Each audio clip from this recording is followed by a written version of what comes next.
Good morning. If you're enjoying this video, hit like or do whatever those things that you do on social media, sharing, if you're enjoying watching these videos about the Sermon on the Mount. Today I'm sitting in the church, and if you come into our church, one of the things you'll notice on the wall is this thing. This is our thermostat to show where we are in our fundraising for mission. You say, how do we come up with the numbers? Well, and in the next couple weeks, we will be handing out to everyone little cards saying, what are your intentions to do for giving to missions? What are you pledging to give to missions this next year? And this is a reminder to us that we're giving to missions and where we're at in our goal. You say, well, Pastor, that's a cool thing, but what does that have to do with Sermon on the Mount and what you're teaching? I'm glad you asked. We'll get to that in just a moment. The question I have for you, though, is how do you really know someone's telling the truth? How do you know they're not lying to you? You say, well, I can just read people. Or maybe you're on the other side. Oh, I'm just a little too trusting. I get taken advantage of quite a bit. I just think everybody's got to be good, and then I'm disappointed. How do you know someone's lying? It's a hard question. You know, when we go to do business, and you do business with people, we had these things called contracts. I know people said, years ago, we could just do it on a handshake. The problem was they didn't always do it on a handshake, and that's why we developed contract and laws the way we've done it. We'd like to think that, in the past, we always did it right way. But back then, as today, there are people who say, I'll do it.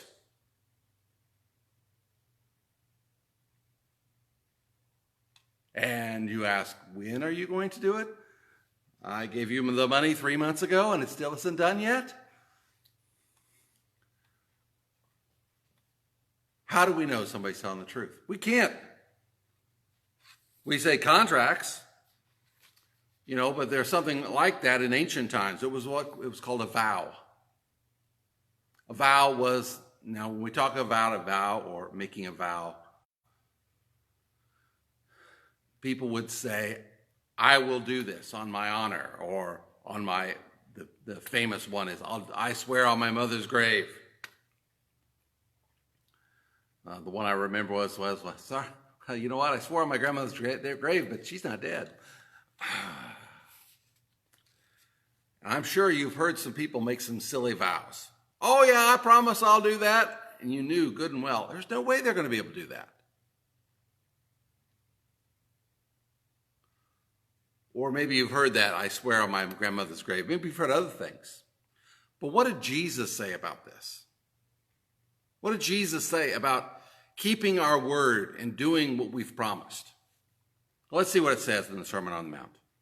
In Matthew chapter 5, verses 33 through 37, this is the New Living Translation. You have also heard that answers were told. You must not break your vows, but you must carry out the vows you make to the Lord. But I say, do not make any vow. Do not say by heaven, because heaven is God's throne. Do not say by earth, because the earth is his footstool. And not by Jerusalem, for Jerusalem is the city of the great king. Do not even say by your head, for you cannot turn one head white or black. Just a simple, yes, I will, or no, I won't. Anything beyond this is a form from the evil one. You look at the last part of that, it's like, what? Anything beyond just saying yes or no is a form of evil or from the evil one? That's harsh, isn't it? Well, here's the thing about it. Why do people give vows? For sometimes people give vows or sign contracts because it gives comfort to the other person. It lets them know that they have some sort of recourse in case they feel like they've been cheated.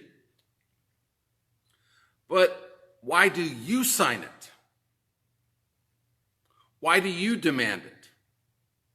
Or maybe I should say, do you need it?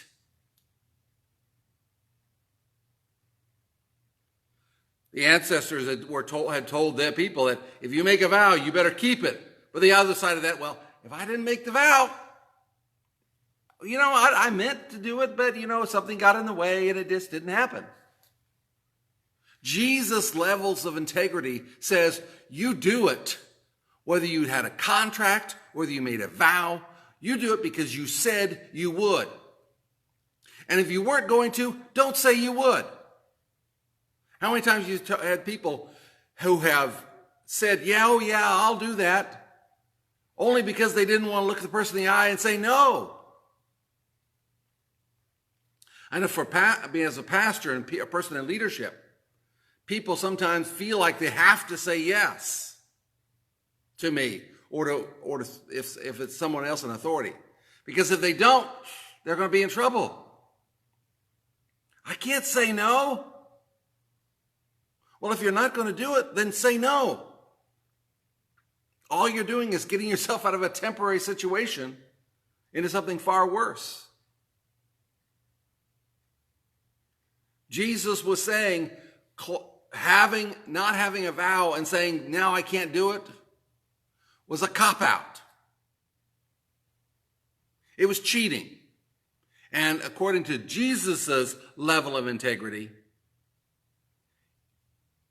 it's lying. When we say yes, we should mean yes. If we say no, we should mean no. This is why later James had said, don't say, I'm going to do this and I'm going to do that. Say, if the Lord wills. They put in that idea that they ask, I want to do this, but I understand that something can happen.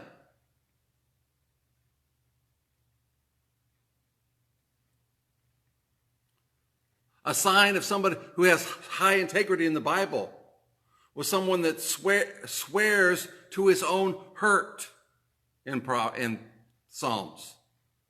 What does that mean? That means someone who says, I'll do it, and then follows through even when it costs them. I have had the pleasure of working with people who said, oh yeah, I'll do that, and they did it at what they promised they'd do it for, even though it ended up costing them more. Will I trust them? Yes. Will I do business with them again? If I can, yeah, absolutely. Why? Because they followed through. Because when they said, I'll do it, they did it. Jesus is saying to his people, you should be above reproach and integrity. When you say yes, it should mean yes. If you say no, it should mean no. Anything else, and you're trying to look for a way out. Christians, if we look at Scripture, should be people of their word. Disciples of Jesus, when they say, yes, I'm going to do it, we'll do it. If at all humanly possible, they're going to do it. Let me ask you, why would you be tempted to say yes when you should say no? What is the reason you might give yourself? I mentioned one before, because you don't want to, you feel intimidated by the person. Or maybe you're wanting to look good. But Jesus says, no, just be who you are. Be who you are.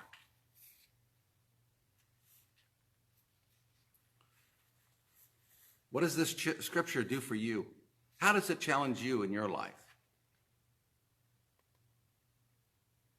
When you say, yes, I'm going to do it, are you going to do it? That's where we come in to this. You thought I probably forgot it when I said I was going to mention it. What do we do in the church? We have people give pledges. Now we understand that life happens sometimes. And we understand when we talk to people that, They may think they have a good job, and in 6 months from now, they may have nothing. Or they may have a relative who dies, or they could die. And you can't really give money away when you're dead, unless you wrote it in your will, of course, but that's a whole different situ. But this, we take the pledges, and it says we are keeping our commitment. And it's a reminder, hey, we've got a ways to go. It's also an encouragement, because when you see a small church like ours bring in $2,500, plus keep the lights on and everything else going, it's an encouragement. When you sit here through the year and you see this thing go up, it's an encouragement. But it's also a reminder, keep your word. Now, hopefully as Christians, we won't need that reminder. Or if we are reminded, which is what I hope this does, it tells us, yes, I need to take that next step. I said I was going to pledge $500, and I've only given $400. And yeah, I'm going to be tight this month, so I better find a way to do it. Now, these are pledges over a year's time, so sometimes people can do things. The one thing I've told people is if you can't do it, don't make a pledge. If you're not sure, don't make a pledge. Because here, at the end of the day, the person we're pledging to is not me, because I don't care what people give. And as far as normal giving in this church, I don't know who gives what. But God does. And ultimately, at the end of the day, isn't that who we stand for when we say yes or no to things? Isn't that the person who we answer to when we are honest with our words? It may seem a shortcut to say, yes, I'll do it, or even maybe sometimes, no, I'd never do that, knowing perfectly well we plan to do it later. How do we answer to God? God says, let it be truthful. If you're going to do it, do it. If you're not, don't say you're going to. If you're going to, don't say you're not. Keep your word. I could have a challenge. The challenge is, from this day forward, do what you say you will. And if you do not plan on doing something, be honest about it. Because let's be honest. When people truly have integrity, don't we respect them more? In the long run, isn't integrity a lot more valuable than the quick gain by telling a short-term lie? And not to mention, it's a lot easier, because then you don't have to remember who you lied to. As someone put it, honesty is for lazy people. I don't know if that's quite true, but at least it's one less thing you have to work about. God bless you. Have a good day. And keep your word. God bless.